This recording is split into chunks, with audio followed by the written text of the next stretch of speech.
আজি যেহেতু কাতি বিহু সেইকাৰণে মায়ে ক'লে ধুনীয়াকৈ তুলসী ভেটিটো চাফ চিকুণ কৰি অকণমান সজাই পৰাই দিবি।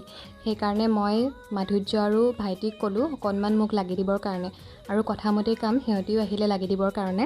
আমাৰ ঘৰৰ এইভাগ নিয়ম মই সৰুৰে পৰা কৰি আহিছোঁ, যেতিয়াৰ পৰা জনা হৈছোঁ। আৰু এইফালে ভাইটিয়ে কলপুলি দুটাও কাটি দিলে, লগতে পুতিও দিলে। মালা এডাল লগাম বুলি অকণমান ৰৈছিলোঁ, দেখিছোঁ মতলু বহি আছে, দেখিছেনে বাৰু?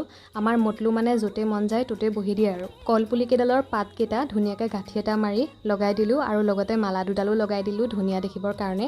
আপোনালোকৰ ফালে বাৰু এইখিনি নিয়ম কৰেনে জনাবচোন কমেণ্ট কৰি। গধূলি হোৱাৰ লগে লগে ধূপ চাকিখিনিও জ্বলাই দিলোঁ, আৰু মায়েও প্ৰসাদখিনি ৰেডি কৰিলে, কাৰণ গধূলি সময়তে এইখিনি নিয়ম যিহেতু কৰা হয়। আমাৰ গাঁৱৰ এটা বিশেষ নিয়ম হৈছে যে আমাৰ গাঁৱৰে সৰু ল'ৰা ছোৱালীখিনি মিলি প্ৰত্যেক ঘৰ মানুহৰ ঘৰলৈকে গৈ প্ৰাৰ্থনা কৰে আৰু সকলোকে আশীৰ্বাদ দিয়ে। প্ৰাৰ্থনা কৰি শেষ হোৱাৰ পিছতে প্ৰসাদখিনিও ভগাই দিয়া হয়।